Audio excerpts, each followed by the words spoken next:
All right, guys, we're here with the Content Crush today. I'm Nomadic Gaijin, joined by Ian Rudd. And today we're hanging out in, what is this place? Well, it's my studio, apparently. It's his studio. It was meant to make me more productive. Yeah. It's made me far less productive because what people probably can't see is we got a TV, we got a dartboard, and a guitar and a PlayStation 5. So I just hang out and don't get much done. But it's nice, at least, isn't it? I actually really like this room. So I've been to a few of your share house places, and the rooms are quite small, but this one is large. So there's no share area, you were saying. Well, this isn't actually a share house. Oh, this isn't a share private, house? Yeah, these are offices that just share a bathroom. Oh, okay, that's why. I was like, because it's really big. I remember your old places were like little cubicles. No, one of the floors, people live here and they have private bathrooms and toilets and stuff like that. And then this floor is all offices. And then there's like a communal bathroom at the end of the corridor. So it's not really a share house. I don't know anyone else in this building. I see. Yeah, my image of share house is like everybody knows each other. But the company that own this building is a share house management company. Okay. Yeah. That's my studio. How do you like it? I love it, man. I gotta tell you though, if I had a place like this, I would get zero done. Well, my issue was I was getting zero done at home because as of about 6 months ago, I became a freelance worker, no longer full-time employee at a company, and I realised quite early on that working from home, I'm just terrible at it, and I didn't get much done. So this place, I am genuinely quite productive in here. I wanted it to double up as somewhere where I can actually come and get stuff done, but at the same time invite friends to come out and hang out. And I've enjoyed my time here so far. I mean, we've been talking for like the last 2 hours, just playing guitar and video games and stuff. It's been brilliant. Man, but it's been nice. But yeah, it's great for you to finally come. Sorry it's taken so long. I've had this for since January, so what we now like just beginning of April, so I've had it a few months. I didn't hear about it first from you. I heard it from viewers on my stream. Sorry. We're saying that Pete was videoing it when you were doing it. So Pete and I was like, what? I don't know about a new studio, but no, that's fine. Pete, PremierTwo Macy. Technically, he'll tell you we share this,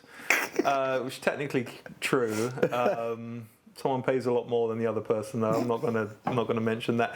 But he streamed us putting the furniture together. Was it just you? Which is him sitting and messing stuff up and just losing screws and things like that. But while he berated me in front of his audience. But yeah, no, Pete does occasionally come here. He might pop over sometime during this stream. Who knows? But yeah, that's cool. So what I really know, I mean, I've known you for.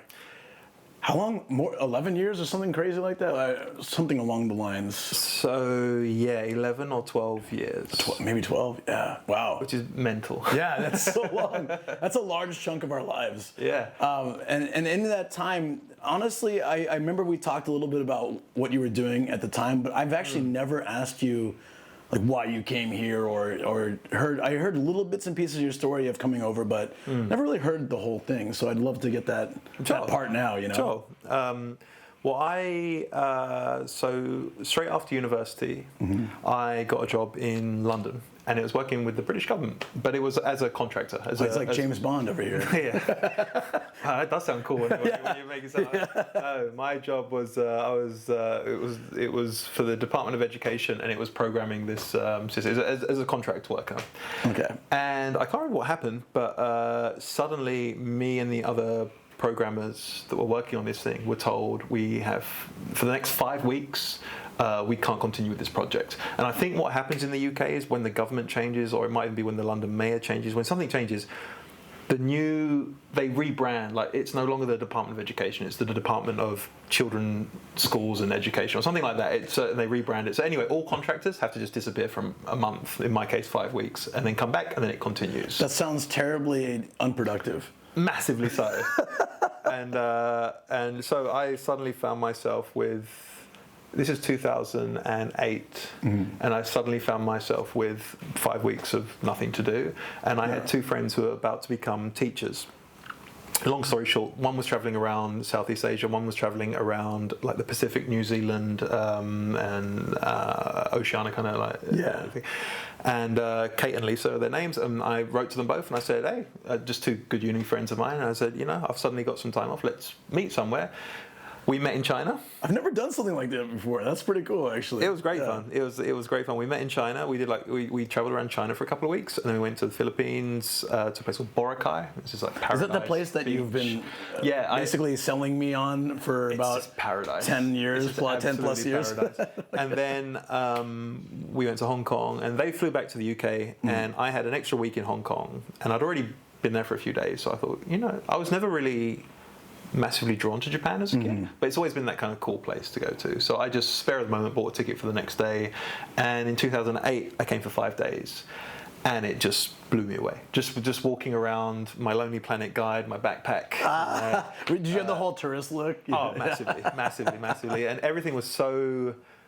It's weird because there are certain things in Tokyo now, certain areas that I'll go to that I went to in those 5 days that I rarely go to since I've lived here. And it will remind me of that very first experience of Japan and how weird everything was. And I kind of get that sometimes too if I pass by somewhere for my very first trip. Right? Yeah. Because now everything feels just, when you've been here as long as 15 years for you? Yeah. 13 years for me? Yeah. Everything just kind of, you become numb to it. But there are certain areas, it's mainly areas for me. And I'll be like, oh shit, that reminds me of the first time. And there's, Tokyo Dome, the baseball stadium. Right, yeah. Like my very first trip during those 5 days, I was walking through Korakuen, like the park, like the really beautiful park, and I could just see this dome behind it. I was like, what is that? And I just walked there, don't know anything about baseball, but suddenly there was a game about to start, a Giants game, and I went and watched that. And all. But you just walked in? Yeah, You got a ticket? Yeah. It was. I was like 3 hours there before. I remember. It was. I would early. never have done that. It was early, and I remember I bought a ticket and went straight in, and you can't come back out once you've gone in. It's just me in an empty stadium, but it was great. And it's funny because I know nothing about baseball. In the UK, baseball doesn't happen. And sorry, this is a very long answer, by the way. No, don't worry. I love these. But I remember though watching, and I still remember it so clearly. It was Giants versus Yokohama Bay Stars. Because you like baseball, right? I mean, I'm from America, but it's fun to watch, but I'm not into it. Yeah. But you know the rules at least. Yeah, that much I know. Yeah. And I remember. Because my image of baseball is it's kind of boring, a bit like cricket in the UK. It's not wrong. But. And I remember watching it, and literally the first 4 pitches were all home runs. Like 4 hits in a row. The first 4 hits, Giants hits, the bang, 1, 2, 3, 4, all went into the crowd. It's a home run. I'm like, this is the greatest sport on earth. This is the best thing I've ever seen. That's probably the most exciting hour of baseball ever. And then the game finished 4-1. The next 3 hours were just nothing happened. But anyway, those 5 days I was walking around, but essentially it really, really resonated with me, Tokyo. I don't know why. It just really, really, I was like, I've got to come back here. And then I went back to the UK, and that project carried on for another 1.5 years about. And then when it ended, I applied for a working holiday visa. Right, you can get those. We can't get those in America. Yeah, that's so nice. If anyone's from a country where you can... It's up until what 30, age? Up until 30. I thought it was 23. 30 is pretty good. It's 30. Yeah, I would not have made the cut. I was like 29 when I came, 28 when I moved to Japan. So you just kind of barely... Yeah, exactly. I was cutting it fine. But so I came out 26 for those 5 days. 28 is when I moved over here, fully intending just to spend 1 year here. Me too, yeah. That was 13 years ago. It's amazing how the 1 year just keeps extending, doesn't it? It's insane, right? But yeah, that's how. And then, like I said, it was fully only. And then about 2 years into that, or 1.5 years into that, I was living in a share house, and there was a girl called Suzanne, and she said, "Got a friend called Luke. I think you guys would get on really, really well." And I think our first meeting was at karaoke, right? At least that's where I remember meeting Koji. Yeah, that makes sense. Yeah. Probably. You came over. The working holiday is about a year, or it's different per country. I think. Okay. I know in Australia they can extend it pretty much guaranteed for 1.5 years. Oh, okay. UK, when I did it at least, it was a year. I think it still is. But 1 year. And you're allowed to kind of work if you want. It's funny because when you apply for it, you have to... they ask you, like, what are you going to do? 'Cause it's somewhat a lottery system, but when I applied, I remember the year I applied, they literally just changed it from like 100 a year to 1,000 a year, because it was really hard to get at one point, so I thought I'd never 100 years like nothing, yeah. And I remember literally it coincided with me finishing that contract. Yeah. In London, we have a newspaper called the Metro. It's like the free one, which you just find like kind of strewn across the trains on the way home. You just pick one up. And I remember literally the day that I was told that my contract was finishing in London. Then I went on the train home, and it said that it was on the front page: working holiday visas between the UK and Japan to be extended to boost. It's a sign, man. Yeah, seriously, it felt that way. But yeah, so it's a year, and that is how long I intended to spend here. But clearly, things went wrong or right somewhere along the way. I did a year as well. I came here with my ex, so we were going to do a year together. She was finishing college, and I was doing my first year of work abroad, and then we were going to go back together. Right. But so I had a kind of a reason to leave after the year, but either way, I didn't really feel invested in my time in that 1 year, in the sense that I didn't buy a bicycle. I didn't really. I furnished as cheaply as possible. Yeah. Because I didn't see myself living here permanently, and I didn't want to dig a real life. Did you also feel that way, or?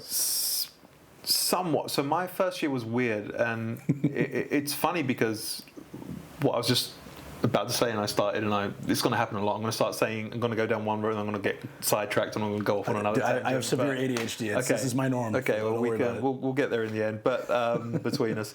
But when you apply for this working holiday visa, you're meant to write out what you intend to do for that year, because it's still somewhat of a lottery system, and they want to filter out people with zero knowledge or interest in Japan. And you're meant to, when you say what you're going to do, I remember my plan was like, I'm going to go to Tokyo for a month, and I'm going to head to Kansai, then I'm going to go up to that, and you're meant to show all the ambitious, very ambitious. I stayed in Tokyo that entire year, like I'm sure everyone does. But so to be honest with you, when I first came here, I didn't really know what to expect. I'd been here 2 years previously for 5 days. I knew I just wanted to keep experiencing that, and I probably did fully intend to travel somewhat. What ended up happening was I moved into a share house. For a couple of, like maybe 2 or 3 weeks, I was looking for my own apartment, but it's hard. It's really hard, yeah. And I didn't even know what a share house was. And in Japan, around that time, a few companies came around. This was 2010. And a few companies made a point to like buy up old company dormitories. So the one I lived in. Oh, company dorms, right? That makes sense. Because that's a big thing in Japan. Like if you work for a company straight out of uni, some of them, especially the more traditional companies like newspapers, JR, Japanese Rail, as part of the deal, you will live in the company dormitory. We had Shoko could technically do that with her company. We could have done that, but she didn't want to live with a bunch of her coworkers, so we just got our own place. Understandable. I mean, but it's kind of cool that the company will look out for you. You know, they'll make sure you're not going. If you're struggling to find something, they'll sort you out. But a bunch of companies came along and they bought over these big buildings, and they made them super nice. They make them like, my image of a dormitory is not particularly nice. No. These share houses, I remember I was on a website called Gaijin Pot, which is still around. Yes. Yeah. But I was looking for a place, and I just saw on there, and it had this like new share house, and it was like 39 rooms, really nice communal areas. You get to meet all these new people. I didn't know anyone in Japan. I knew one person, Jayan, who I've since introduced you to. Yeah. I didn't know anyone, so that was very appealing to me. And then I saw it had like beer taps in the kitchen. I was like, that's also very cool. It had like a pool table. Very appealing. So I looked at it, and I ended up being randomly this company's first resident in their first share house. It was completely empty. For like the first week, it was me and 38 empty rooms. It was bizarre. That must have been really weird. Like you're a social experiment. But by that point, I'd already been staying in like a hostel for like 3 weeks, and and that was costing me more than the share house would. Yeah. Even though the share house, it's like $500 a month. It worked out. It's like Rokuman. But you're staying in like this was in Ejichiba, right, at the time, or kind of Tokyo? In Tokyo, it was Koiwa. Right, yeah. And Edogawa-ku, so nearly Chiba, so very eastern Tokyo.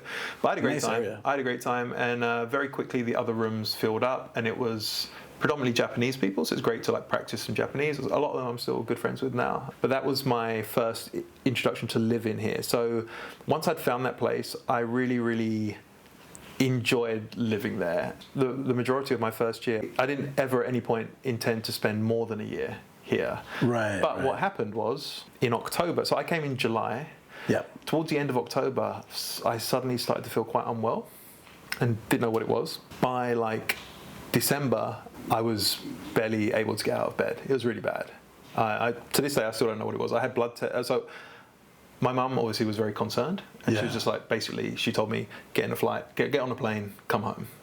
So I think I still remember, this is like 13 years ago, but it was December 22nd, 2010. I flew back to the UK. Yeah. So this year that I'd planned and dreamed about, this return to Japan that I'd fantasized about, suddenly was cut short to like 5 months. Oh, and then I didn't know that. I went home and I had blood tests for everything under the sun, and everything came back normal, completely fine. And I think what it was, I still don't really know to this day, but I think what it was I was still working for a company in the UK during my working holiday visa. Yeah. And I was really burning the candle at both ends. I had this new life, going out karaoke, going for it, and then I'm programming, and the system that I was working on from September, it had loads of users using it. So I was on call 24/7, and I think I just burnt myself out. I think I've been there. Yeah. It's like, and doctors, like I had it with my lungs more, and the doctor said you're fine. Yeah. It was stress. It was stress. Yeah. It was just like I wasn't sleeping enough, stress, all that kind of stuff. It's crazy. It was bizarre. Nothing medically wrong, but it really hit me hard. And but I went back home, and so I went back to the UK. You know, infuriating. You know, I'm suddenly back at my parents' house. Does this negate your work visa as well? Like, yeah. So the working holiday visa, you have a year to enter, and then once you enter, you have a year to spend here. And then once you leave, it's over. No. So I could come back. But like a year total. Yeah, a year total. Oh, nice. That's really great. So a year from the day I entered. Within that year. So I'd been in Japan for 5 months. I ended up staying in the UK in bed most of the time at my parents' house for another 5 months. It was really bad. Holy crap! It was really bad. I still don't entirely know what. You know, I've been checked out a lot since, and everything's fine. But that time, you know, it was really, really bad. And the annoying thing was, sorry, it's got a bit deeper than maybe you were anticipating. I don't know this. This is awesome. But every single month, I thought, next month I'll be well enough to go back. I'm getting better. Still don't know what it was. I'll be well enough to go back next month. But the one thing I didn't want to do was lose my room at that share house, because I was having such a good time. I had made so many friends, and they were all really concerned, and you know, I kept in touch with them. And so you're paying the rent? So at this point in 2010, it was very difficult to make a transfer from a British account to a Japanese account, and it was a lot harder to do that stuff back then. Yeah, I mean, iPhone wasn't a thing at this point. You know, it was like this is a long time ago. And so I got my friend Tatsuya to write to my landlord, the owner at the time, write to him a message, say, look, I'm very sorry. This is for me, and I'm very sorry. I'm not there at the moment. Please keep my room. If it's okay, as soon as I return, which will probably be next month, I'll pay everything up in full. And I got a reply back in perfect English from him saying, yeah, no worries, we'll do that. Clearly, he'd use a translator as well, because he didn't speak a word of English, but we'd communicate. But that put my mind at ease for a bit. But like I said, it ended up it took 5 months, and I kept, checking in with him, is this still okay? And he's like, yeah, that's absolutely fine, take your time. And you're like, I'll pay this month, Yeah, okay. Exactly, and I'll pay for it. So then, did a lot of research into, my mum really did a lot of research into chronic fatigue and, what could cause it and all these things. And there's a lot of thought it could be to do with your lymphatic system not expelling toxins the way it should be. So I started doing these massages, and anyway, after 5 months, I finally felt good, well enough to come back. Was it like a snap? Like one day you woke up and you're like, I'm good, or it was a gradual. Yeah, okay. And it must have been bad looking back now, because all I wanted to do was be in Japan at that point. I'd made all these friends. I was having a great time. Yeah. I fully loved it. But for me to be like, no, I'm not ready yet, it must have been pretty bad. Yeah, right. And every month I'd delay. And then, like I said, after 5 months, I finally came back. So as soon as I arrived, I met up with they'd kept my room.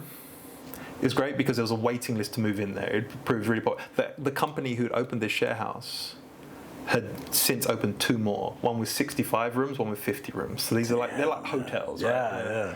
So I got my room, and it was great. And the next day, I met with the owner, and I gave him like $3,500, which I'd owed him for that time. Yeah. Because, he could have made that money if he'd have... Yeah. So of course I'm going to pay it. I later found out that he'd completely written it off. He didn't think I was going to come back. Being nice, he was just like, yeah, we'll keep it. And he did keep it for me, to be fair, but he thought I'm not going to come back in that time. I imagine that if they've filled up 39 rooms, you said, right? Like, then they're probably still doing okay. They're not like dying, having one resident not pay. But that's amazing. Luckily, that they kept it. So it's amazing that he kept it. And what's even more amazing, I don't know if it's because he felt sorry for me or whatever, but presumably he knew my situation with. So now I've only got like a month and a half left on this working holiday visa that should have been a year. And he just said to me, he's like, well, through a translator, he said to me, he's like, I heard you're a web developer. I said, yeah. And he said, since you've been away, like I said, we've opened these 2 new share houses. We're going to keep expanding. This is a really good business. We're going to need someone who speaks English, and we're going to need a website. If I sponsored you for a visa, would you be interested in staying a bit longer?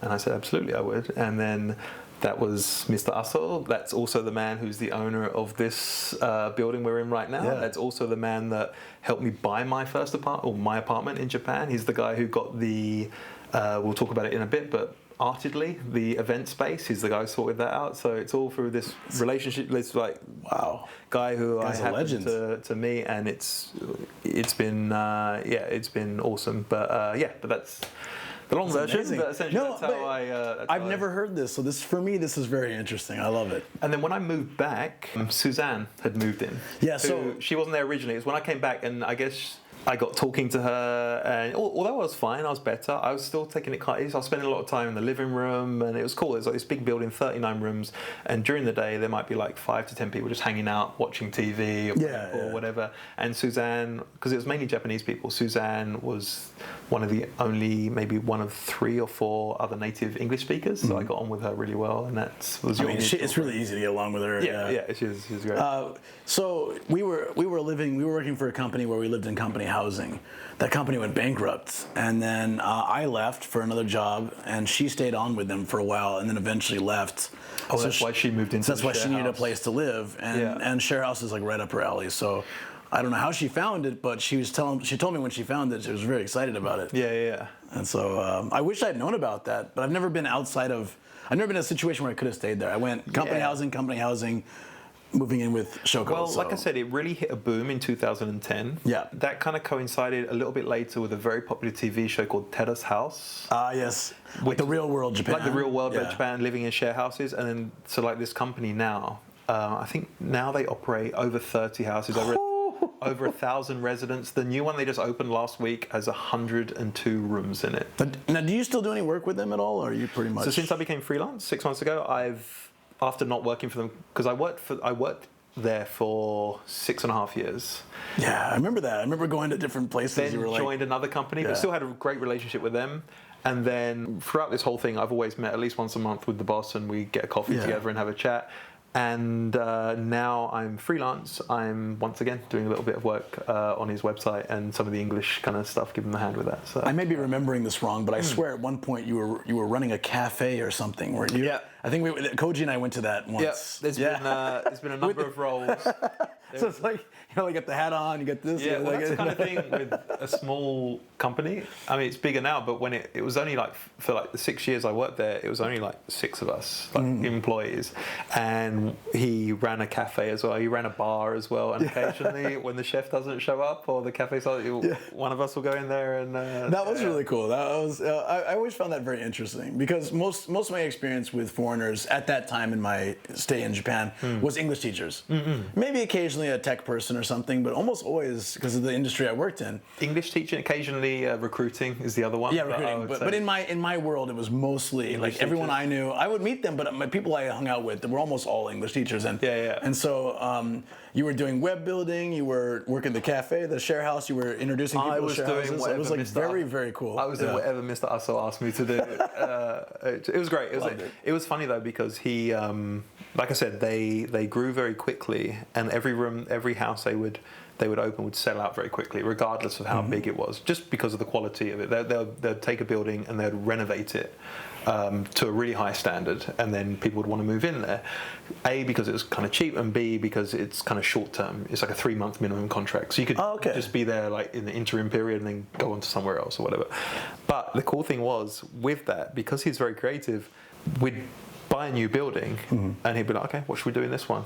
And like, for example, one we just put a climbing wall in the living room. One was like a British pub themed, and it was cool because we'd order all like memorabilia from the UK, and he'd like give us full reign to like make these places as awesome as possible. That's incredible. Yeah, so it was really fun, and I was there for like 6.5 years. And then I remember one time, it's gone now, but I Yeah. think I had a birthday party or some event I think it was a birthday, in Shibuya, right near the Scrambled, on the 8th or 9th floor. There's a place called like an American Pub or something. And I invited a bunch of you guys to come out. And I remember that's where you gave me your business card for your personal web design company. I think this was just before you started the... You know what? That night destroyed me, I think. We did karaoke afterwards. You know what? We had the suicide, or the Russian roulette things. It was water, water, water, vodka. Worse than that. Yeah. Or the takoyaki. Worse than that. I've not been able to stomach wasabi since that day, because we did the suicide ones where it was like the gunkan sushi. Yeah. So wrapped in seaweed, and one of them is filled with wasabi. Right. And you have to pick one, and one of them is like the deadly one. And I remember I got that. And for like 3 days, I was a mess.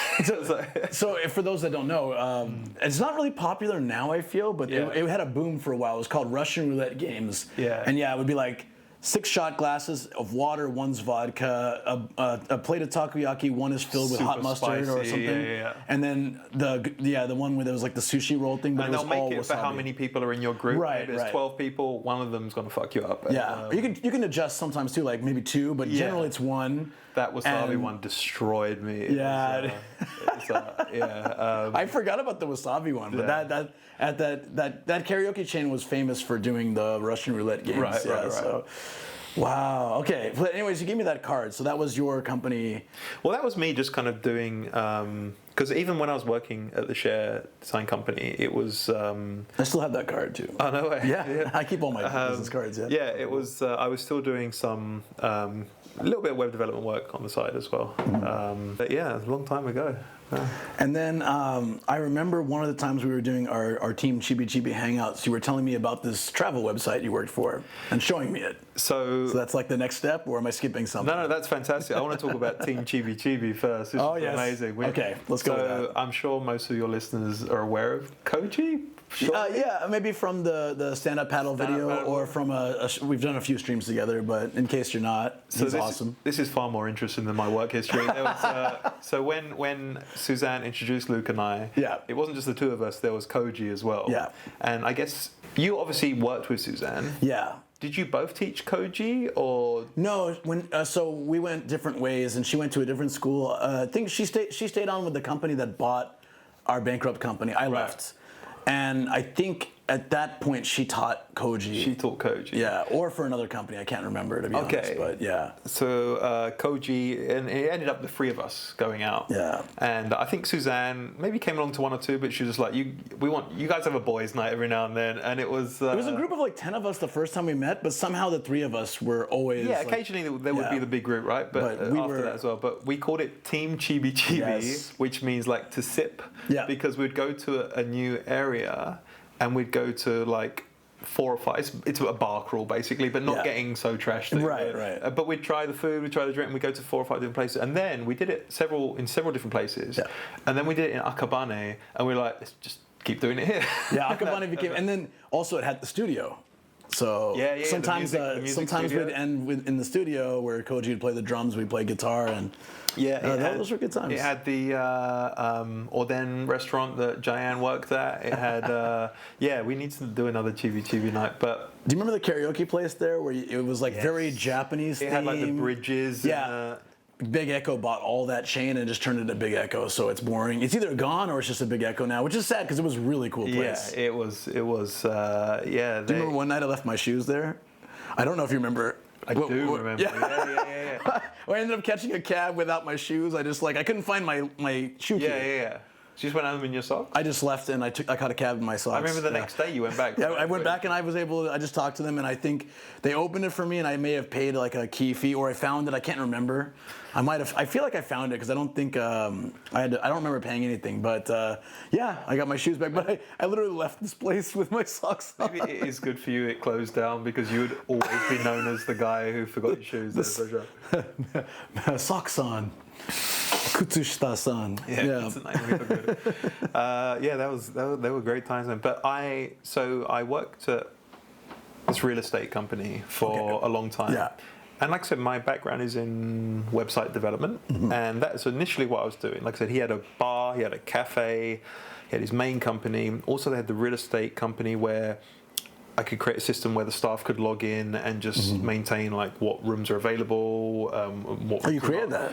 Yeah. Just so the Japanese staff could do it all on their side, then replicate it on the English side and the Japanese side, and so it's all just building that, and that was great. But then, so this share house company, like only 10% of the customers were non-Japanese, but the more and more houses they opened, when they got to like 800 people, that's about 80 people, obviously, that are non-Japanese. So I started doing lots and lots of viewings and lots of contracts with customers. Yeah. So I essentially became a real estate agent. I was every job. It got to a point where every single day I'd barely be in the office because the more and more the company grew and the more and more it was advertised to non-Japanese speakers. So I know Tokyo really, really well because literally we had share houses, we had all over Japan. By like after working there for like 5 years, we hit like 20 share houses. Majority in Tokyo? Sorry, all over Tokyo. All over Tokyo. So I'd travel around, and then it got to the point where I kind of really wanted to get back into programming and web development. Yeah. So I had a meeting with him, and I said, look, I really appreciate everything, but I'm not doing what I specialize or what I think I'm good at. It's funny because this is a recurring theme in your job history. Yeah. As much as I love driving, teaching English occasionally to his son, working as a chef, all number of things, and it was great. I thoroughly enjoyed all these experiences, but I wanted to get back into like a more development-heavy job. Basically, you went to your old boss and said, "I've really enjoyed this opportunity, but..." That's it. And he didn't kick me out. He said, "All right, I fully understand." We came to the agreement, like, take a month away, step away from it, and see how you feel. And so I wasn't anticipating getting another job straight away, but I knew when I did get another job in the near future, I wanted to try and find something in the web development field. Yeah. And it just so happened that my friend Omar, he was a photographer, and he was working for a company called Odigo. I'd met him around that time. I'd actually helped him move into a share house. Oh, nice. I bet you made a lot of good connections that way. Yeah, for sure. But Omar, he's from London, and so obviously we grew up in very similar kind of areas, and we became good friends. And he was a photographer. Presumably still is a photographer, but he at the time, he's back in London now, but at the time he was working for a company called Odigo, and Odigo was a website where people could travel around Japan, and if they found something unique, like it might be a really cool restaurant in the middle of the Mie countryside, or it could be something like, if you went there and you took some photos and you did a write-up about it, Odigo would pay people in Amazon gift vouchers. Oh, interesting. If you did enough things. So God, I wish I knew about that. There was an incentive to, Well, but when I joined, so essentially Omar worked there, and then he told me during that time when I was out of work that, when I was taking a break from work, that his company, Odigo, were looking for a web developer to kind of revamp the Odigo website. And I applied for that, and I got it on originally it was a 2-month contract.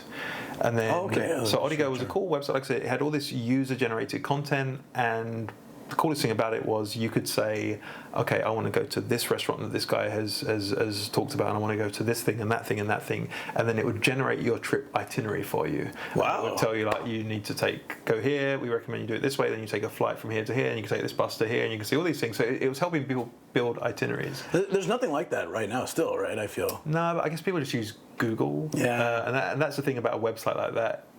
People will always go to Google, and rightly so. It's cool that these websites exist and they can be find inspiration because everything's in one place. But essentially, if you're planning a trip, when you've got a website that can tell you about traffic and stuff like that, it's Google Maps is going to, I think, fair enough, generally win. But at the time, this was 2000. This would have been, I don't know, 2017, I guess, something like that. And then so Odigo was a pretty popular website because it was all in Chinese as well. It was in English and Chinese. So in Taiwan, it was the most popular Japanese travel website. Oh, damn. But when I joined I joined to renew the website, but I joined at a very turbulent time. Lots of people were changing, and lots of things with the parent company were changing.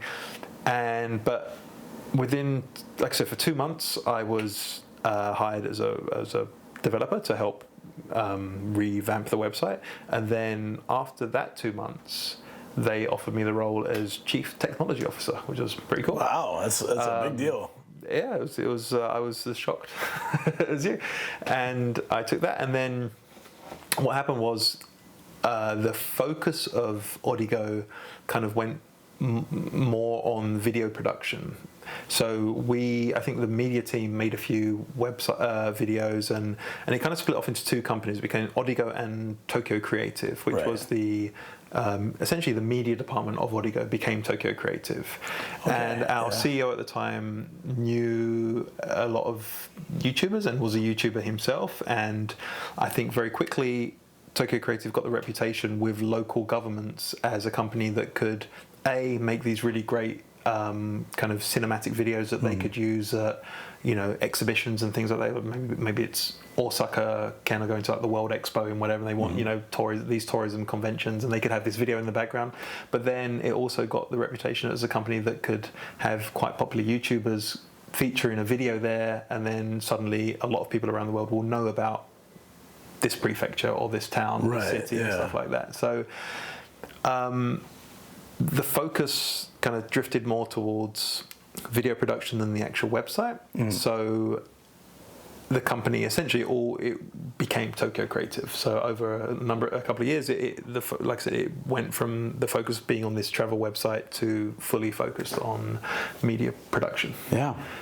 And so you got to meet creators at the time. You probably didn't know most of them. Like I know when we talked about Chris before, you didn't actually know his channel, right? When you met him the first time. I think I'd watched his robot restaurant video. Oh, okay. I remember that one because I went there and I googled videos. And this was like one of his earliest videos, so I was aware of who he was for sure. But even now I'm not too into YouTube. I don't watch much YouTube. I watch basketball highlights and I watch dog videos essentially.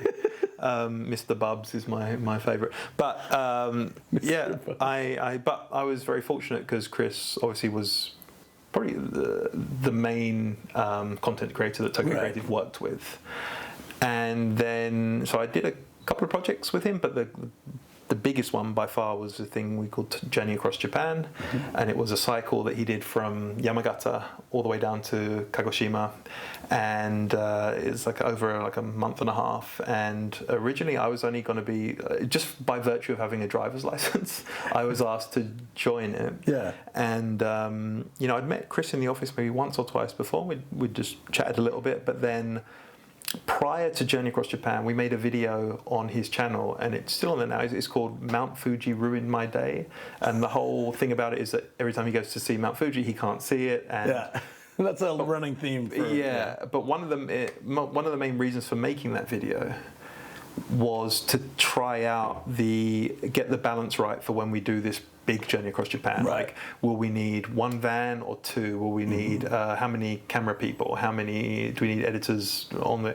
All these things. Drone operator as well. Exactly. Do the cars or van go in front of the cyclists or behind them? We can't follow them the whole way because it's going to be very dangerous, like right behind them. So we have to figure out all these things. We did this. I didn't think about that. We did this video, and it was like a long weekend around Fuji, and it was a great video. And at the end of that video, Chris actually asked, I guess we got on, Chris and I do get on very well. I'm very fortunate to have a friend like Chris. And at the end of that video, he asked, I think Tokyo Creative, instead of, because the driver was going to switch out every week or every other week. And I think he asked, could I, for the whole month and a half, be the driver the entire time? And, one of the main draws for me joining Odigo wasn't just being able to be a developer again. It was that occasionally I'd get to visit all these travel things. Yeah, because one thing I didn't mention is during that time that I did take a month between ending my job at the real estate company and joining Odigo / Tokyo Creative. Was during that month I would occasionally just look on Skyscanner and find looking from Tokyo the cheapest flights, and obviously it'd all be domestic stuff first. And I'd go on a flight, I did this 3 or 4 times, early on a Friday morning and come back 6 a.m. flight and come back at the last flight on a Sunday, and I'd just go to a random part of Japan and just check it out. I did it to Kagoshima, Kumamoto, a couple of other places. and that was my passion for just exploring Japan. I really feel enjoyed you it. on that, So for sure. Odigo, when that opportunity came around, that is not only web development, but actually being able to go and visit these places to get photos for the website and stuff like that. That was a huge draw. So then being asked to join Chris as we drove through, all of the prefectures from on the west coast of Japan, from like Yamagata all the way down to Kagoshima. Yeah, 100%. I was involved, and then. Yeah, and now we've just finished filming Journey Across Japan 5. So it's been it's been a pleasure, and I'm very lucky to be able to be involved with all of them. When you finished the first one, I didn't know anyone on YouTube really at that point. I didn't know Chris Broad or anyone really. You were teaching still. I was teaching that time. I wasn't even a principal. I think I was still a teacher at that time. Well, maybe. No, I think you'd just become a principal. Or maybe I just got the job. I remember meeting the guy who ran your school before, yes, yeah, and that was a little bit before that. Okay, so you didn't run the school yet, but you were the principal. Oh, so I might have been the manager at that time. That sounds about right. That's about that year, I think. Yeah. So, anyways, we had a big hangout in Akabane, and you were just so ecstatic. You were showing me pictures of. And little video clips of Journey Across Japan. Yeah. And I honestly didn't know Chris yet, but you were telling me about it. I followed him. And I'm just like, this looks amazing. And I didn't know that was a thing you can do because I've been traveling around Japan. I love travel. I take photos. I take some video clips, but I didn't know what to do with it, Yeah. It just goes on Facebook or Instagram or something. But, to think that there's something more I could do, it was very inspiring for me, actually. So if you hadn't told me about that first Journey Across Japan, the way that you told me, you were like, hey, look, I broke a window on a car. And That did happen. Yeah, and like, you were showing me all about it, and I was like, okay, I feel like I could definitely, I can't have this production value, but I think I can go have fun and maybe video some of my travels, not just take pictures, and maybe share it online, not just keep it to myself. Yeah. And it was very inspiring. Oh, sweet. I'm glad to hear that. I remember that very clearly. We were sat in a restaurant. We were sat outside. There were like some outdoor seats in a restaurant. I remember that very clearly. But yeah, because again, like I too didn't know much about YouTube and things at that point, and it was just more that I just spent. I was away for 58 days from my house. I remember you saying that, yeah. Because we had the Journey Across Japan, and then myself and a couple of other people from Tokyo Creative had to go straight to another project afterwards. But 58 days of being away from her, I gained like 10 kilograms on the trip, but I had such a good time. I thoroughly enjoyed it. And yeah, I remember, I think we met up the week I came back, and I was just probably still. You were just so hyped. You were so hyped from this trip. Yeah. So I've been very fortunate. I don't work at Tokyo Creative anymore. Again, still have a great relationship with everyone there, but my passion was never really the social media side of things. Right. It was the traveling Japan and planning routes. I love all that. And obviously building websites too. So, like I said, towards the last couple of years, Tokyo Creative's focus has very much been on the social media side of things. Before, I'd make a lot of websites for like government things via Tokyo Creative. But they kind of became more few and far between towards the end, and I felt like I'd contribute better to them, because even now I still maintain all their technical aspects of the company, but I don't really. I'm 41 years old, and people are asking me about. But people are asking me like, okay, for this influencers merchandise, should we do like this type of beanie? Or I was like, I don't fucking know. I don't. You've seen the way I dress. I can't tell people what to wear. So I realised I felt I was a little bit, but it's been great since I've been, like I said, freelance, because I still do stuff with Tokyo Creative, but more importantly that I still get to. I don't know, I can't believe my luck. I work with Chris independently, and when he has these trips that involve some like traveling or coordination, I'm often planning the routes and driving the van. And you're the man behind the video, really, because you find all the interesting spots to go and you set everything up, basically, right? Well, generally, Chris will say, like for the Journey Across Japan once, he'll say we want to do this region, and he'll give me a rough plan of what he wants to do, and then I love just finding weird shit on the. So everything really cool, guys. He probably found it. I don't know, Chris found a lot of it too, so we'll have to run them by me, and I can try and remember who did what. But the sake place in Niigata, I think that was you, right? The place where you can like help yourself to. Probably him, to be honest with you, because he knows that region a lot better than I do. So the northern ones, because he lived around that area for a while. So probably him, but. But it's great having a blank canvas, because in Japan, like when I search for kind of places on Journey Across Japan, like things to find, you can search for what they call BQ spots. And it's like Q is like, because the kanji is pronounced Q, but it's like the class, like first class, premium class at Q. So B class spot, and you search in English, katakana, but BQ spot. I never heard that before in all my time here. Yeah, okay. BQ. So search for that, and you'll find some amazing things, because the A spots, I guess, are like Tokyo Tower, Skytree. Right. If you search a BQ spot, it's just a weird kind of things in a park in the middle of nowhere. It might be a statue. Like there's one of my favourite ones was Journey Across Japan 2, it would have been, and we found this park, and it was this local maniac just made statues of 80 of all the residents of that little town. And there's a park where there's 80 statues, and we went at night, and it's absolutely terrifying, because every single one of them has got a different face, because he took them from the paintings of the town. All these really familiar. Awesome little kind of things. So yeah, I'm thoroughly in my element there, and like I said, just can't believe my luck that I get to do that and get paid for it. It's and to hang out with my friends and travel to these places, it's been incredibly lucky. That's amazing. And now you're not doing it through a company, but you're doing it directly through them as well, which is like correct. Yeah, it's much better that way. Oh, so it's fantastic. So it's been the Journey Across Japan ones, a couple of other little things, but also more recently the cyclothons, which him and Connor. For charity. The first one was a few months ago, and it was Hokkaido, down in Wakkanai, northern Hokkaido, like down to Hakodate. Yeah. And then the recent one we just got back last week, actually. So I'm dropping guitar picks everywhere. He had a little session in between. It's an anxiety reducing. No, I'm joking. But yeah, we did Kyushu, and they did like a 900-kilometer cycle around thing. And like I said, I watched some of the video of you and Pete in the van. I like that part. That's kind of cool. Like behind the scenes. Yeah. Just you guys just chatting away. People can see how much I panic when a chain breaks or when someone falls off their bike and things like that. It's great, but the live element of it certainly adds a dimension of I really don't want to mess up, because of course, like I say, if I put them on the wrong route, if I put them through a tunnel that's really long and doesn't have like a side path, it's super dangerous. If I put them on, if there's an avoidable massive steep incline and I put them on that and it could have gone around it, as like if I put them on a road which is like not good for bike tires, it's like a gravel path. Especially if they're on street bikes, right? I'm the one who's going to be getting yelled at on streets, so I have to be super... so you're constantly on that? Yeah, so... but you're also driving, right? So sometimes. We plan the route well in advance, and like the general route of things, and the hotels as much as we can, book the van, everything. But the actual specific route down to a T, I only do the night before each night.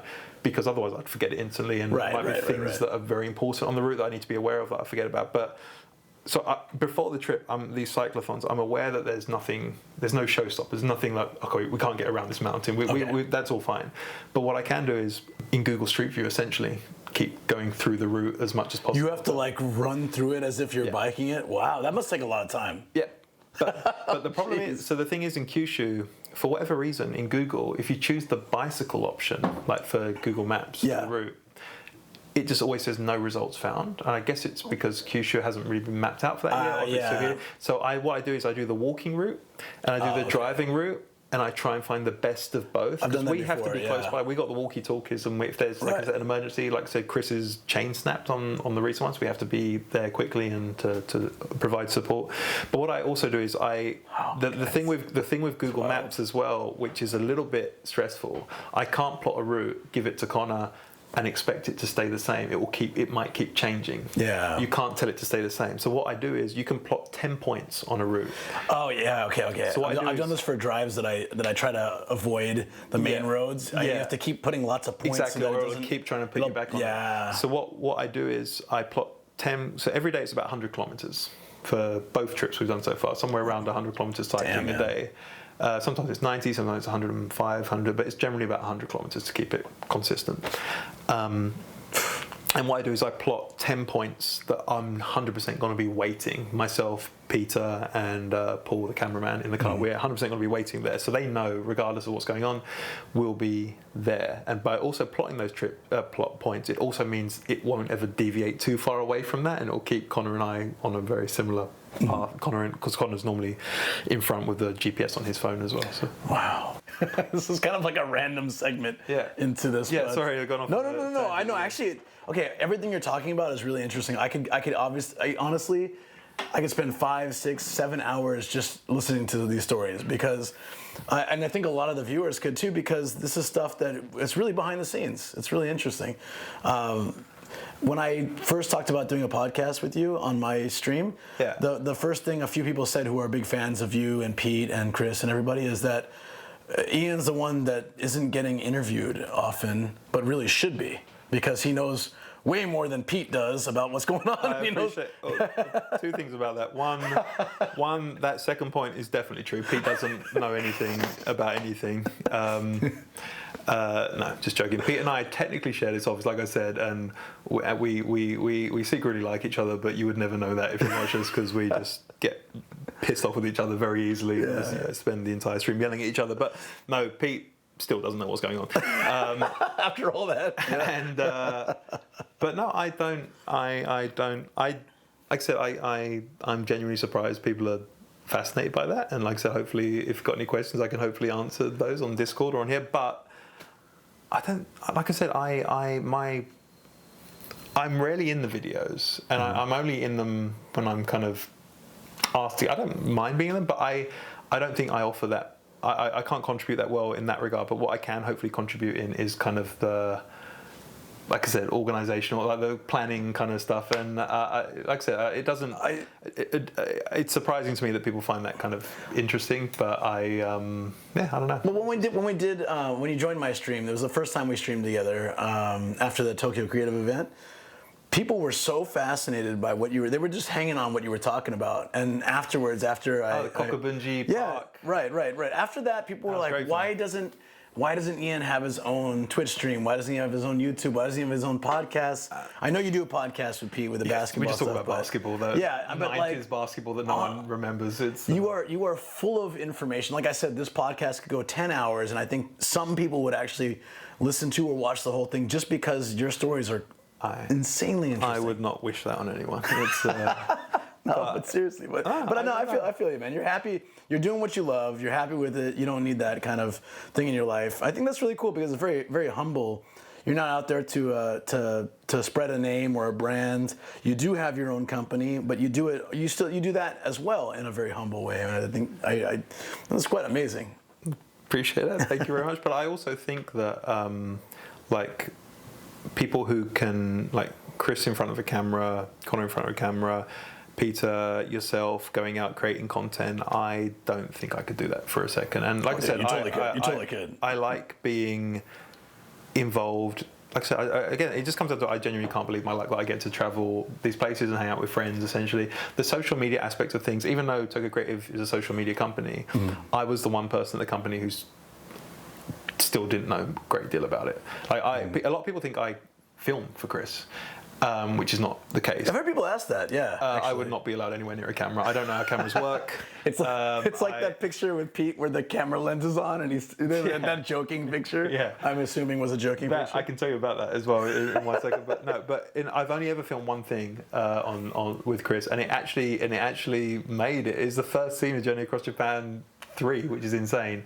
But I don't know much about how cameras operate and things like that, or I joined Odigo as the technical side, but not the camera technical side, like the keeping our servers going, our AWS accounts, and all these kind of things. But I'm not overly knowledgeable about cameras and social media and things like that. So I don't know. I just don't know a lot about it. So okay, to the camera. So there's a picture of Peter with a lens cap on. Yeah, like he's doing a professional photography session with the lens cap on. This might get me in trouble, but hopefully it's not too bad. But right. He's not going to watch it. No, not with Peter. I don't give shit about Peter. It's more like my old co-workers. But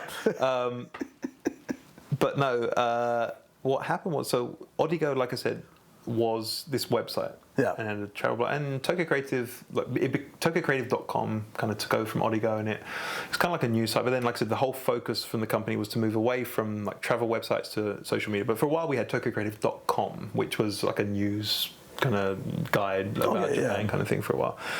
And it was on the kind of mailing list for like a lot of like foreign media in Japan. Yeah. So I used to get a lot of emails from like people asking members of Tokyo Creative or the influencers we worked with to go to these events and things like that.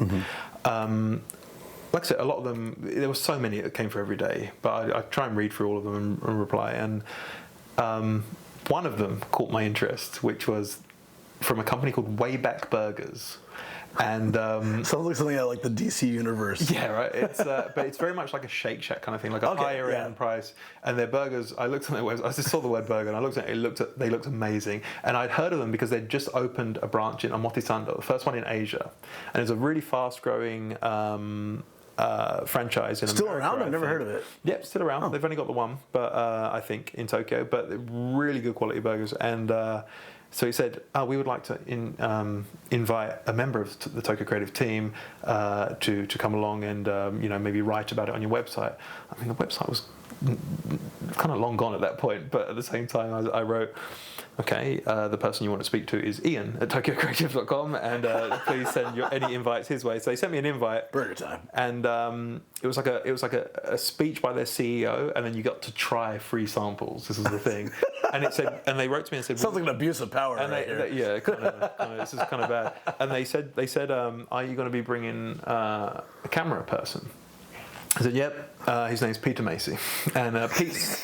I don't know much about cameras at this point. This was before Pete was streaming. I don't think he'd ever held a camera in his entire life. So I gave him my one.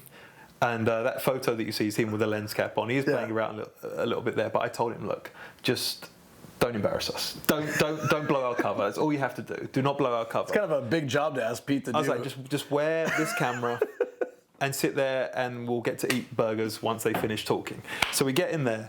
And I immediately see someone I know in there, and she's like, "Oh, hi, is this a Tokyo-related thing?" I was like, "Yeah, but don't tell my coworkers I'm here, please." And she said, "Oh, and who's this?" "Oh, this is Pete. It's my cameraman." And she looked at him, and she said, "Oh, I really like your camera strap."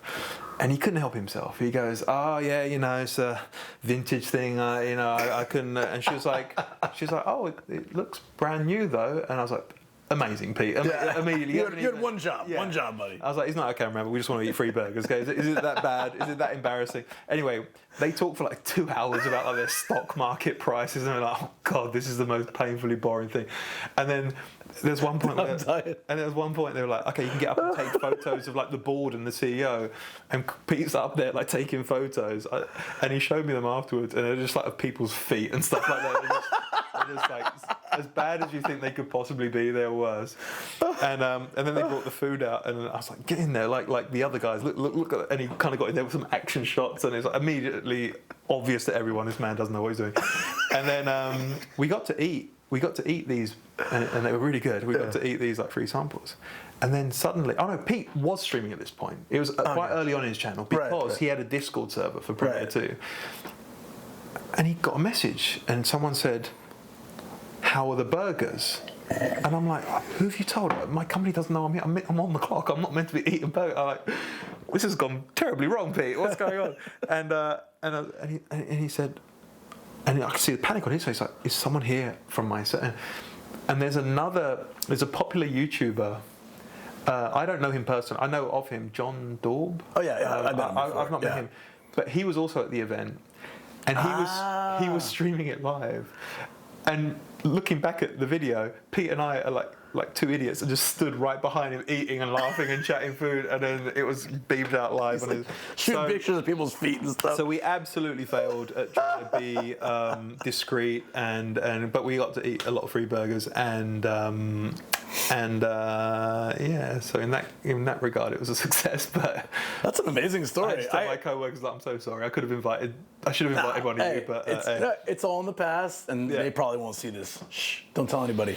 No, that's an amazing story. I honestly thought it was just a a quick snapshot from one of the Tokyo Creative things. That photo of him with holding the camera with the lens scope is me. Before we've gone into the event, I said, "Okay, give me your best camera pose, like to show your." Do you have that? The photo? Yeah. Somewhere. Yeah. I'll send it to you for. Yes, I would love to show. Okay. I really loved your Dr. Jelly story because I had never seen it until you told me, and then on stream I watched the entire series with my chat, and we were laughing so hard. Put them all together. Right? Yeah. And of course, every time I saw you, it's like, it's Ian, you know. But how that came about. So, which Journey Across Japan 1. It was on 1. Yeah, okay. and that was somewhere between I think it might have been between Niigata and Fukui, somewhere along that route where there's not much going on. Sorry to interrupt you real quick. Yeah. Ralph, who's been in a few of my videos and live streams, he lives in Fukui. He's a big fan, and he was watching, and at one point the cycle trip went right near his house. Oh, no way. So he was super excited. Fukui, about I it, love, by the way. Fukui. I love Fukui too. Fukui, I wanted to go back. It was, it's kind of famous for they found dinosaur bones there, right? There's a Fukui raptor, I believe. And you go by the station, they got all these animatronic. Yeah, it was so cheesy. But I heard it before I saw it and just thought, what's going on in this place? And we stayed at a dinosaur kind of themed hotel. It was brilliant. I genuinely, and it's a great for whatever reason, I woke up at 5 o'clock in the morning that day when we weren't meeting till 8 or 9, and I just went on a walk through downtown, the all closed up, I guess the nightlife bit of Fukui, and it had all the snack bars. It was all closed. Everything was completely closed, but it was just kind of really, really fun to walk around. So Fukui, I definitely want to go back to. It's one of those places that I got a ton of places to recommend because I've been there quite a few times. But I'm down. Yeah. But yeah, so it was. So we had Journey Across Japan 1, all of them actually until the last one. I guess we had challenges. Yeah, even the last one actually. So Journey Across Japan, we always had these challenges, user submitted challenges, and I on Chris's website.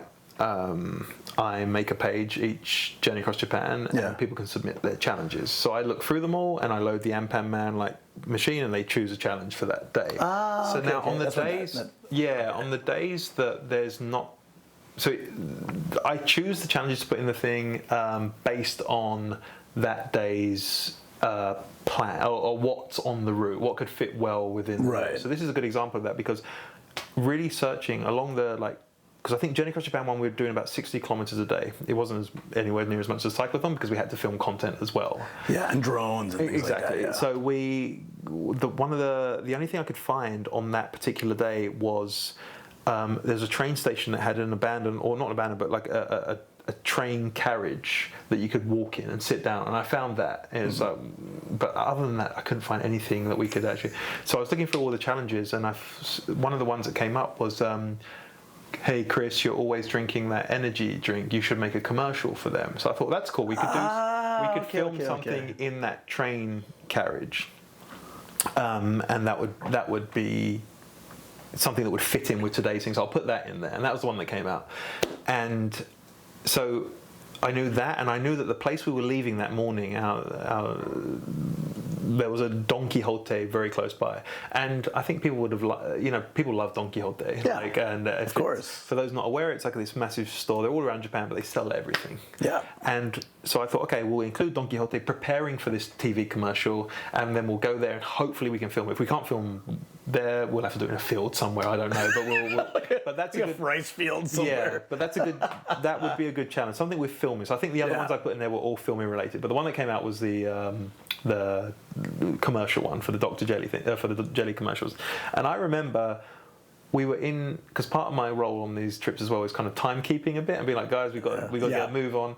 And obviously they were filming in Don Quixote, finding all these things and looking for costumes and stuff.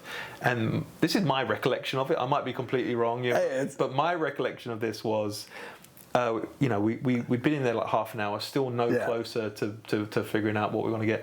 And I remember they were looking at these kind of speedos with a faucet on them, like a tap, and I was like, we can't use those. I was like, that's not very wholesome. Yeah, we can't use that. So my recollection of it, like I said, I might be completely wrong, is I just picked up like a lab coat and I gave that to Joe. I was like, all right, you're Dr. Jelly and Chris. And Chris had already had the thing that he really wanted to use in the commercial, which was like this electrical box. You can see it at the end of the commercial. Dr. Jelly, I remember that. And I've still got that in my storage room. I was tidying it out like a month ago and I knocked it by mistake and the batteries were still in it and it went off and it just terrified me because I'd forgotten all about it. Wait, so you hold on to that? Yeah, I've got a lot of... my storage box is like 94% old Journey Across Japan memorabilia. There's probably like $1 million worth of stuff in there. I should put it on Medocardio. Seriously, I got the Pimp My Bike episode. I got like the Donkey Kong drums and all that kind of thing. But anyway, so we went there and we filmed it and yes, the rest is bizarre history. Yeah, so I enjoyed watching those. In the Kyoto event, I got the magnet from Chris. Oh yeah. And then I put it on the counter, and I kept putting drinks on it because there was no coaster, right? So you were there on the first day, this Kyoto event. It was like a 4 day. I can't remember, a 4 day. I think it was 4 days. And from that day onwards... Probably felt like 5 days for you. From that day onwards, we laid out the Dr. Jelly magnets on the bar before people came in, and we said, these are the coasters, but they also double up as magnets. So, okay. You is that because I told Chris, I said, I'm sorry, man, I keep using Joey's face as a coaster, and he's like, yo, that's about right. Yeah. And then from then on, it became the coaster. Yeah. I influenced something. Which happened to be magnetic. Yeah, that's great. Oh, I'm happy that continued for the rest of the trip. Fantastic. That's awesome, man. So we could go into the Tokyo Creative Stories all day. It's fascinating. I love it. But it's cool that you got that opportunity. It's amazing. Yep. I also feel that throughout my time in Japan, I've been able to, through luck or through good timing, been able to do a lot of things that I really wanted to accomplish. So I feel like, we've had lots of talks about that over time. But now, moving away from Tokyo Creative and into freelance, I'm really interested. You've set up these networking events, which are amazing. I've met so many cool people, but you also have a great business model as well. And it's something that I feel, the best thing for a new business or, any kind of business is filling a niche that hasn't even been created yet or is there, but people don't realize needs to be filled. And I think that is what Artedly does. Thank you so much. I would love to hear more about how you moved into that. And yeah, for sure. Thank you. And please promote, because guys, check out Artedly. It's amazing. Thank you. It's yes. I started this years ago. I looked at when I bought the domain, and it was before I joined Tokyo Creative. It was like 7 years ago. Really? And that long ago? Yeah. So in a nutshell, what Artedly is. He didn't tell me anything about this, by the way. Artedly is. And it's essentially I try and work with a number of small cafes in Tokyo. Yeah. And I have frames on their wall, and I work with a number of artists, and I print their work, and each month I change the artwork in each of the cafes. So it's good for the cafes because they get a changing wall of art. Some of the artists are quite well known, so hopefully people will come in and see them. And also, if the cafes are interested, we can have like small events in there occasionally. Maybe one artist will come and talk about their work, and we can have an audience.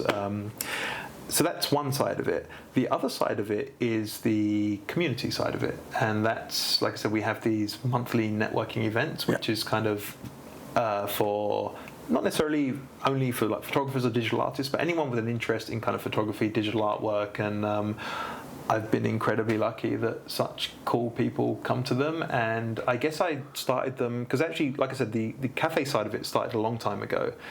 And then COVID hit. And so I kind of pulled it back because you know, cafes just weren't opening. And then when I tried to do this project, I thought, let's do it the other way around. Rather than trying to get loads of cafes on board, let's try and build a community first. And actually, not only would it be good for cafes, so actually if I could tell them, hey, we've got all these people who'd be interested in coming here, but also it seemed like a really fun thing to do and a great time to meet.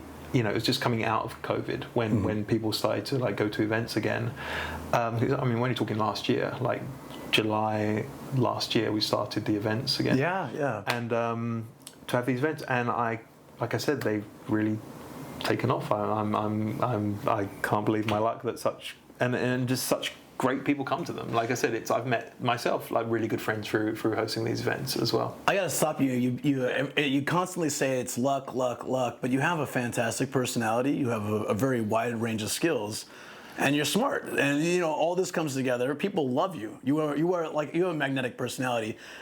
and a person that doesn't like to be in the spotlight. It's a very interesting combination because most people that have that kind of personality love to be in the spotlight. You're kind of like, I'm cool with everyone else taking the spotlight, but I like being a part of the process. And I think that makes everyone feel very comfortable with you. And these events, there's, a lot of times when I've talked with lots of YouTubers and Twitch streamers. When there's these events, it becomes like a fanboy kind of thing, and it can be very overwhelming. So then, over the years, YouTubers, Twitch streamers, content creators don't want to go to these events because it's just going to be like that kind of experience. It's never like that at Artedly. Even when Chris came, nobody was flocking to him. No one was like asking for autographs, taking pictures. He was just one of the group of people having drinks. And I think that is such a cool atmosphere that only you could really create.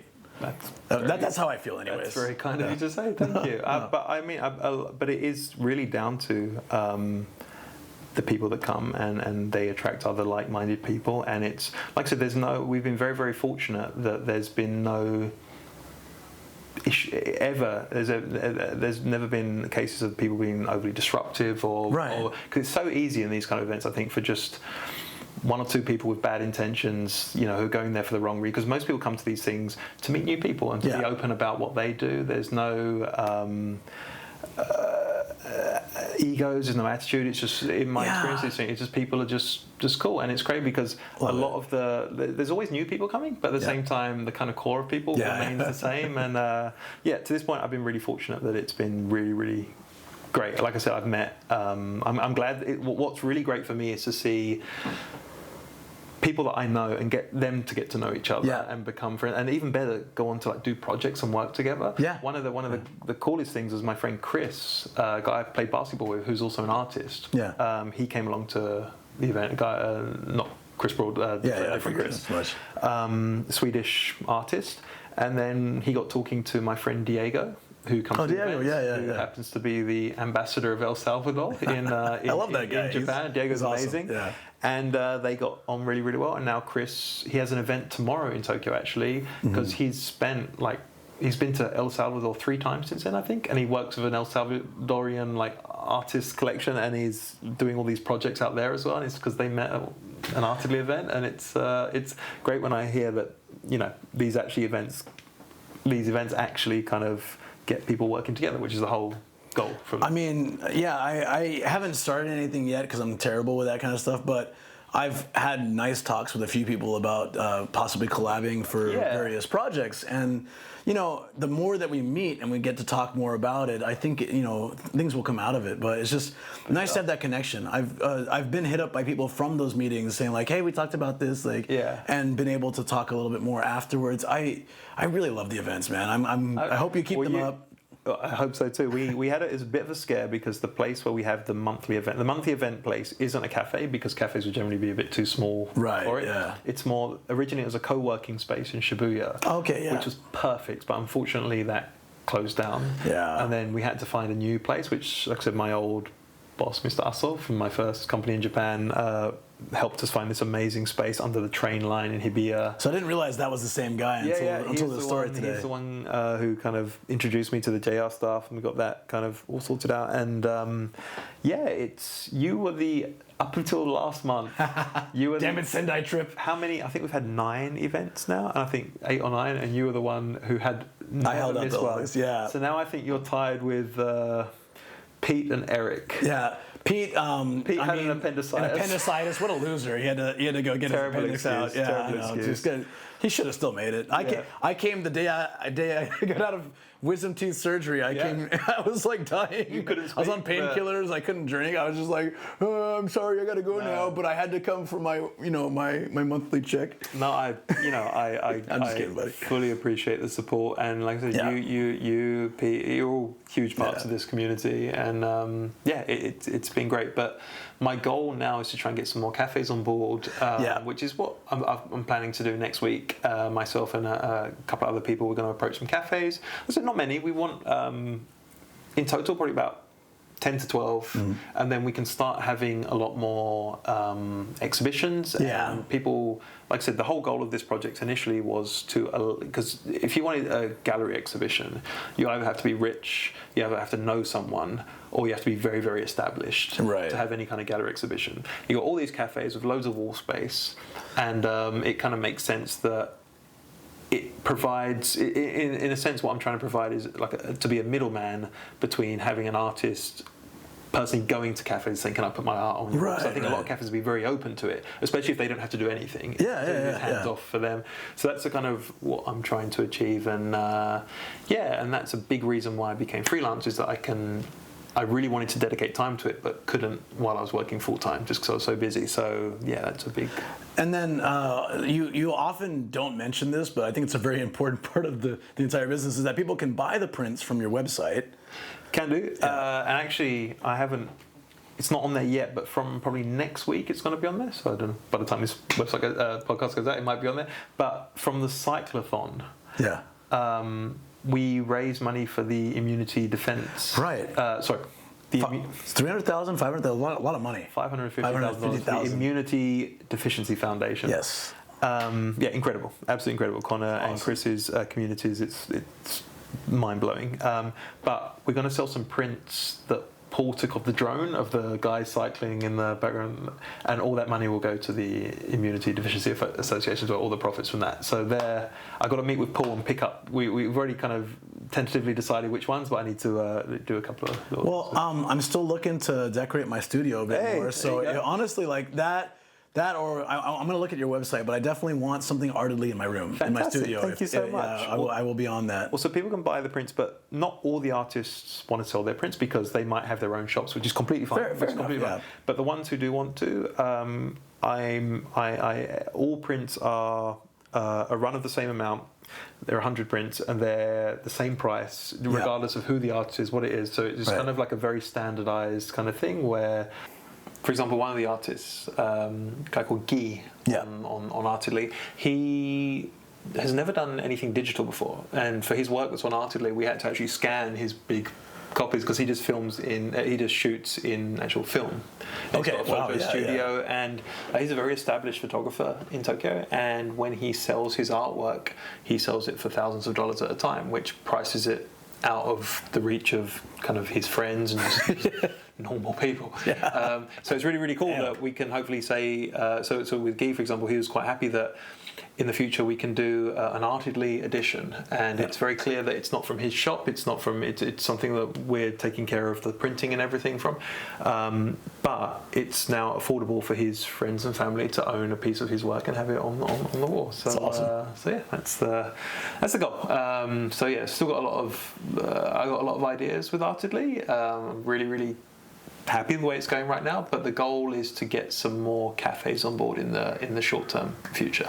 So, I mean, how do you go about that? You just go to a cafe and just you have a sales pitch you give them? Yeah, but I'm not very good at it. So I've got. Do you have a Japanese person who can? So my friend Nori, who you might have met at some of the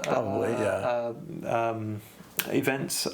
He's gonna give me a hand, and it's more about. Like I said, I'm not looking for. I think it's not in Artedly's benefit to try and get loads of cafes on board. I think 10 to 12 will be a great number, because that means we can have 10 to 12 each month concurrent exhibitions going on at any time and really help artists kind of get their work seen a little bit.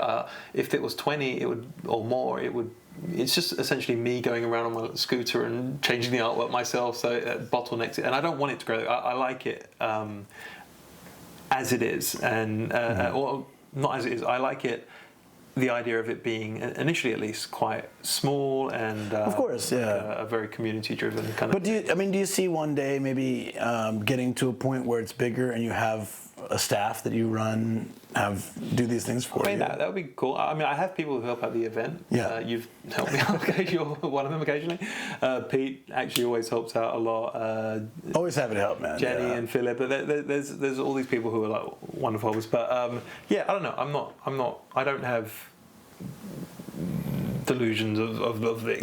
This is a money-making thing and it has to be expanded. It's really cool that one thing I really like the idea is actually getting to know cafe owners as well. Yeah, and it's more personal. Exactly, it's a very personal thing. That's why it wouldn't work with chains. I don't think it's finding cafes that you think it could benefit them, because I think there are a lot of cafes who would love to have artwork on their wall, and if it comes along with hopefully some more customers as well, that's only beneficial. So I think I just have to find the right time to go in there and find out who the person to speak to is and try and organise a meeting. And so that's what we're the kind of stage we're in now. And the plan, I guess, going forward is right now I'm working with a very closed group of I think it's 18 or 19 artists at the moment, and we might add more to that, but these are kind of the house artists. Right. These are kind of the artists who I'm lucky enough to know either through a couple of them, like one of them I met him playing basketball. A couple of them got really weird stories how we met. That's cool. And like I said, it's not about who has the most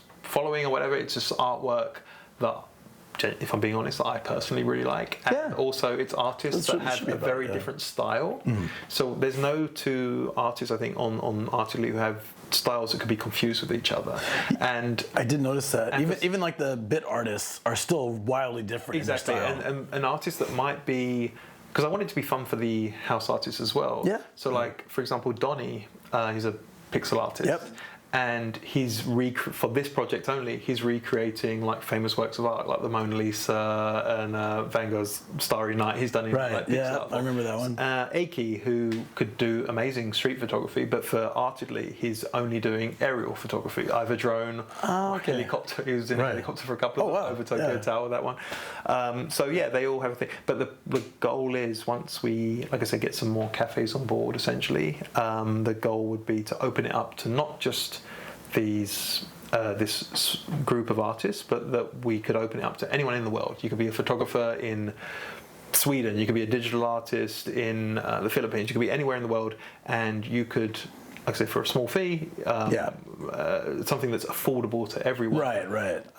You could have your own art exhibition in Tokyo, and you could promote, hey guys, next week my art's going to be on display in this cafe in Tokyo. And it's trying to, like I said, make that process as simple as possible for artists. So that's amazing. Thank you. That's giving you the full sales pitch. So no, that's I never get tired of hearing it, and I'm glad. I feel like the very first few Artedly events, you were heavily going into this explanation, and then the more recent events, you kind of skip through it really quick, because it's by the time you give your speech these days, it's kind of time to wrap up, and you kind of give the abridged version, because you also know that a lot of people have been there before, I guess, but I like hearing the full version. I think that's important. I appreciate it. Thank you. Yeah, the events, they're mainly about mingling and people getting to meet each other. So there is one point where I get up and I say a few words, and I try and be as concise as possible now, because A, like you said, most people know what the thing is. Yeah. But B, the main reason I speak now is that even at the events,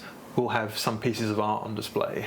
And more often than not, at least 2 or 3 of those artists will be at the event. So I like to say, okay, everyone, this is Lisa's photograph here. If this is Lisa here, everyone gives a round of applause and say, if you like her style, please, by all means, she's very welcoming and wants to, will happily answer your questions and stuff like that. I really like that you let them set up tables too. Yeah, that's so nice, because I've. Like they have the stickers or postcards, are very interesting things. Well, that's the other thing as well. Like I said, the whole point of Artedly is to bring people together, and if I'm very clear about it, if you are an artist and you want people to know about your work, let me know, and I'll, on the Artedly Instagram page, I save the stories and I call it community, and every now and then I introduce people who aren't necessarily artists on the platform, like whose work is on the cafe walls, but people who just do something really cool, like it might be a DJ, it might be someone who, like Josh, for example, is a baker and he bakes vegan goods, and we mentioned him. So hopefully it's a place where people can learn about each other's creativity and what they get up to. And like I said, and with the merchandise too, if you've got something you want to sell, by all means bring it along, and if it adds to the kind of community feeling of you selling, and other people can support independent artists, that's what we're trying to achieve. So. Well, I've made a lot of friends from the event, and I definitely, and I keep saying this, but I've been like waiting for, because I got limited space, but I definitely want to find the right thing for my place, but I'm gonna have an Artedly. Something Artedly is gonna be in my studio. Fantastic. Guys, you check out Artedly.com. It's like didn't you actually get the Arted.ly as well? What was it like? Yeah, the Libyan. It'll be down in the description. Yeah, Arted.ly also works. Arted.ly. It just takes you to Artedly.com. You just go to Artedly.com. But how did you get Artedly? That's like a very pop, very trendy type name. I honestly thought it was already taken when you said it. I was like, yeah, that sounds too cool to already be, out there, right? Yeah, I bought it about 7 years ago. Maybe that was the trick. Okay, yeah, nice. I bought the domain before because I remember one thing about Artedly. So I long time ago I worked on a project. It was at the same time I was working at the real estate company. So I remember when I got the idea for Artedly. It's a complete random thing, but years ago I was making these 3 Japanese like businessmen who were all very established in their own fields. Had a midlife crisis and wanted to make a punk band. And randomly, I got asked to make the website for them. Completely bizarre story, but I got to know one of them quite well, and he and I would meet for coffee every now and then. He's an older guy, like in his early 60s, and I remember the moment I actually thought the idea for Artedly because I used to meet with him in this cafe, and like I said, he made all of his money in video game production. He wasn't he wasn't a programmer or anything, but he produced them. So I guess got the funding for the games and some. I know some people that do that kind of stuff. JRPGs, and I think they did really, really well in like the 90s and anything like that. Anyway, this guy, and I got to know him very well. And he told me one day, he was like, "Oh, by the way, Ian, if you're free this weekend, I have a gallery exhibition." I said, "Amazing, of course I'll go." And he said, "I said, where is it?" And he said, "Oh, it's the Sony Gallery in Ginza." And that's like world famous. That's like an amazing, and I knew he was a hobby photographer. He would just go out and like, just as a hobby. And I said to him, "Wow, I didn't realize you're that established." And I remember him laughing. He said, No, I paid a fortune." So he paid like this. We're talking thousands, tens of thousands. Yeah. Just to get it. Which is kind of cool. Like if that's your goal to get your stuff right. Fair enough. If you can afford to do that, if you do.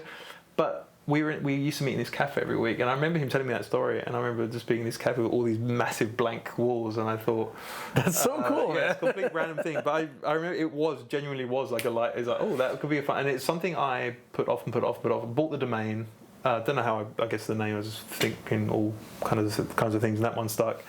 And it was only like a few years later I could actually find the time to start it, and then COVID hit, so it paused again. So it's like I said, it's been in the pipeline for, I have to look, but it's like at least 7 or 8 years I bought Artedly.com. Yeah, I mean, it was about that time, maybe even further back when I had Japaneki and I talked to you about that, and then COVID kind of shut that down too. Yeah. That's really funny because I imagine this as this origin story. I imagine you in this cafe, and you look up, you see blank walls, you listen to him about the art, and you get like dollar signs or yen signs in your eyes, and you're like, yeah, I got this idea. That's cool, man. I'm really glad that I think moments like that. I think for me with Japaneki, it was a very similar thing. I was like, okay, there's a demand for this. There's people who want to do this. There's a need for a middle person, and they're very similar, but just a different industry. It's kind of like, I could be that middle guy to make that happen, and that's what inspired me with my company, which is gone now. But hey, but you tried it, and that's the thing. I appreciate that time. That's the thing, and I knew I would really regret it if I didn't really give Artedly a go, because I think it's an idea that helps a lot of people. Yeah. It's beneficial for cafes and artists, but at the same time, it's a bit of a passion project too. I fully enjoy doing it, and I love meeting all these people. So can I tell you one last thing before we go? Please. We met, I think, was it Popeyes or something, with a bunch of other people or somewhere. Ryogoku? Yeah. The craft beer place? I don't know where we met. Not the chicken place, unfortunately. No, not Popeyes chicken. Yeah. When you said Popeyes in Tokyo now? No. We met somewhere, and that might have been the night, but I remember you turning to me and saying, you following your passion and like quitting your job and just going for it has a little bit inspired me to kind of. Yeah, you massively did. You 100% did. Do you know the first thought I had when you said that? What's that? God, what have I done?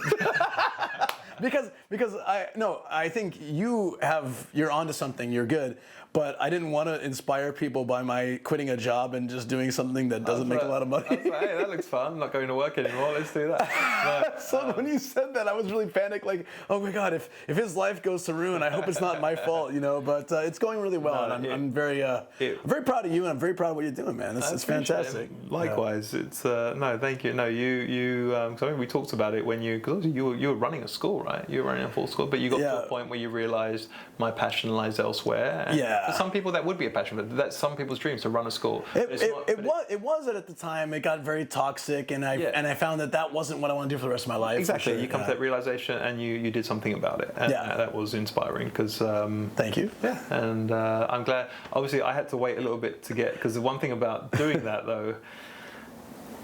Like I said, the timing was right. I'm very happy that when I did it, it was a good timing for everyone in the company. It didn't make much sense me being a full-time employee for everyone. But at the same time, when you're a foreigner in Japan, you have to wait till the visa situation is right as well. So that kind of tied in with it as well, because I had to wait to get permanent residency. Which you are now, eh? I am a permanent resident of Japan. But that tied in with I guess you'd been probably freelance for about 6 months at that time when I got. I think so. Yeah, I think so. Like, yeah, that's. I know. So I was still unsure of what I'm going to do, and then when you told me, I was kind of inspired by you to just follow my dreams. I'm like, no, don't use me as an example, please. I'm a bad example. But no, that's fantastic, man. Like, I'm glad that even if it was a little bit, that you felt some inspiration to do. No, massively so. Oh, that's awesome, man. It means a lot to me to hear that. Yeah, but that stuck with me because I was just like, if this goes well, I'm going to tell this story forever. And if it fails, I want to be no part of the fact that I was involved in your decision making. I'm forever. So you better do well, because I want to like cling to that. Like, I inspired this guy. No, I even already, like the fact that I've been able to I would never have been able to bring it as far as I have now, even without fully throwing myself into it. So that's what it goes down to sometimes. Like you gotta take that leap. Yeah. And for those out there, this is what the Content Crush is about, because a lot of times the people that I interview and talk to have had to walk away from stability to pursue something that they want to really passionately. Like in the case of Japaneki, for me, it didn't work out, but I never regret it. I learned so much, and that actually applies to what I do today. But what I'm sure you would regret is if you'd never gave it a try. Absolutely. And I would regret if I never tried what I'm doing now. Yeah. I would always regret that. I would always think, what if? And I don't want to live my life with what ifs. No. So there are some people where it doesn't make sense. If you got kids, if you got like a family, you got a lot of financial responsibility, it doesn't make sense to just leap out and do whatever. It's good timing. Good timing. The building is about to be clean now. Yeah, all good. But anyways, in a situation like ours, I think it's nice to take those risks sometimes. Yeah, for sure. Thank you so much, man. I thank you for being on the show, and hope to have you on again. I would love to have you on a live where people could actually talk to you, because you are so damn interesting. And I'll take your word for that. But I would love to join. And great to be on. Bizarrely, the same podcast as Abram, who I know through basketball as well. Completely different. Very odd. Friends, but Do you know how that connection came about? Real quick, I was looking at my phone. I was going through my Instagram messages, and you saw the Ramen Beast logo. And you're like, hold on, is that Abram? Yeah. And I'm like, I hung out with them the other day. We went cycling around the lake, blah, blah, blah. Turns out you guys are friends. So I know him through basketball. He's, sorry, complete tangent, but Abram is genuinely one of the best in like the local leagues of Tokyo. It's like a legend. He's like I aspire to be. Like I told you, unfortunately in this podcast, man, I guess you watched some of it. He is hurt and got injured, so hopefully he'll be back one day. But awesome, man. Yeah. Thanks. Cool. Thank you. Appreciate it. Awesome. Thank you. Take care. That's the Content Crush. Nomadic Gaijin. Ian Rudd. And we'll see you guys soon. Yeah. Perfect. Chibi time? Chibi time. Let's go.